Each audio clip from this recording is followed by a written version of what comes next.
नमस्कार, आप देख रहे हैं राष्ट्रहित टीवी। आपके साथ मैं हूं अंकिता। उत्तर प्रदेश के संभल में प्रशासन ने जिले में बाहरी लोगों की एंट्री पर बैन लगा दिया है। अब नेता हो या फिर अभिनेता, संभल में पॉलिटिकल टूरिज्म पर पूरी तरह से बैन लगा दिया गया है। यही वजह है कि भीम आर्मी के प्रमुख चंद्रशेखर भी संभल में एंट्री नहीं मार सके, क्योंकि डीएम के आदेश के अनुसार 1 दिसंबर तक शहर की सीमा को बाहरी लोगों के प्रवेश के लिए सील कर दिया गया है। अपने नेताओं के चक्कर में अपना भविष्य बर्बाद मत करो। इस एंट्री बैन की वजह यह है कि रविवार को जामा मस्जिद के सर्वे के दौरान हिंसा भड़क गई, 4 लोगों की जान चली गई। उपद्रवियों ने पुलिस पर पथराव किया और 7 वाहनों को आग के हवाले कर दिया। हिंसा में 20 पुलिसकर्मियों और 4 प्रशासन से जुड़े लोग भी घायल हुए। जिले के स्कूल बंद कर दिए गए, इंटरनेट पर भी बैन लगाया गया और साथ ही बाहरी लोगों की एंट्री भी जिले में बैन कर दी गई, ताकि कोई बाहरी आकर आग में घी डालने का काम ना कर सके। लेकिन जानते हैं कि बवाल क्यों हुआ? तो ये सारा विवाद दरअसल संभल में शाही जामा मस्जिद का सर्वे कराए जाने से बढ़ता चला गया, जिसने बाद में हिंसक रूप अख्तियार कर लिया।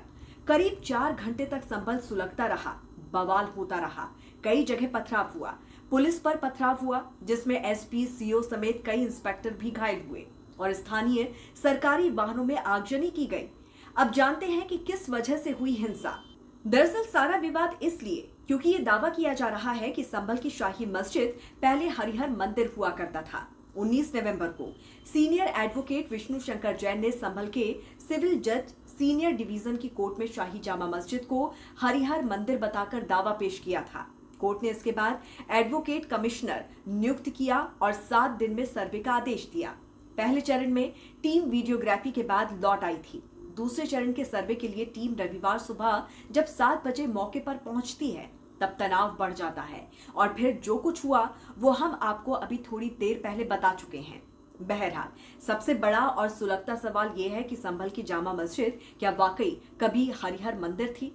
आखिर क्यों इसके सर्वे की जरूरत पड़ी? भारतीय पुरातत्व सर्वेक्षण यानी कि एएसआई की 1875 की रिपोर्ट के मुताबिक मस्जिद के अंदर और बाहर के खंभों को पुराने हिंदू मंदिरों का बताया गया है, जिन्हें प्लास्टर लगाकर छिपाने का प्रयास किया गया। मस्जिद के एक पंखे से प्लास्टर हटने पर लाल रंग के प्राचीन खंभे दिखाई दिए, जो हिंदू मंदिरों में इस्तेमाल होने वाले डिजाइन और संरचना के थे। भारतीय पुरातत्व सर्वेक्षण के तत्कालीन अधिकारी एसीएल कार्लाइल ने उस वक्त ये रिपोर्ट तैयार की थी। रिपोर्ट का नाम था tours in the central Doab and Gorakhpur 1874, 1875 and 1875 to 1876। Report के अनुसार मस्जिद में एक शिलालेख है जिसमें लिखा है कि इसका निर्माण 1933 हिजरी में मीर हिंदू बेग ने पूरा किया था। मीर हिंदू बेग बाबर का दरबारी था, जिसने एक हिंदू मंदिर को मस्जिद में परिवर्तित किया। एएसआई के मुताबिक ये शिलालेख इस बात का प्रमाण है कि मस्जिद का निर्माण किसी हिंदू धार्मिक स्थल को बदलकर किया गया था। अधिवक्ता विष्णु शंकर जैन ने कहा कि सर्वे पूरा हो चुका है। 29 नवंबर को कोर्ट में रिपोर्ट पेश की जाएगी। इस मामले में अब स्थानीय कोर्ट में 29 नवंबर को अगली सुनवाई होगी। उसी दिन सर्वे टीम अपनी रिपोर्ट कोर्ट में पेश करेगी। अब ये जान लेते हैं कि सर्वे टीम में कौन कौन है। तो सर्वे टीम में एडवोकेट कमिश्नर रमेश राघव हैं, वादी पक्ष से अधिवक्ता विष्णु शंकर जैन, गोपाल शर्मा हैं, केंद्र सरकार की तरफ से अधिवक्ता विष्णु शर्मा हैं। रविवार को ये टीम जामा मस्जिद कमेटी के सदर के साथ मौके पर पहुंची थी। आसपास के इलाके की नाकेबंदी कर दी गई थी। एडवोकेट कमिश्नर रमेश राघव और डीएम एसपी की मौजूदगी में मस्जिद की वीडियोग्राफी की जा रही थी।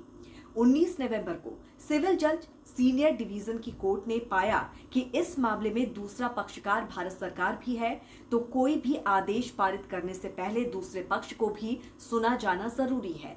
इसीलिए भारत सरकार और अन्य दूसरे पक्षों को सुने जाने के लिए नोटिस भेजा जाए, ताकि वो अपना पक्ष भी कोर्ट के सामने रख सके। दोनों पक्षों को सुनने के बाद किसी नतीजे पर पहुंचा जा सकता है।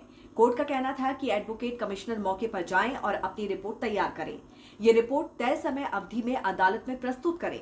चूंकि मामला संवेदनशील है, इसीलिए उसकी वीडियोग्राफी और फोटोग्राफी भी की जाए।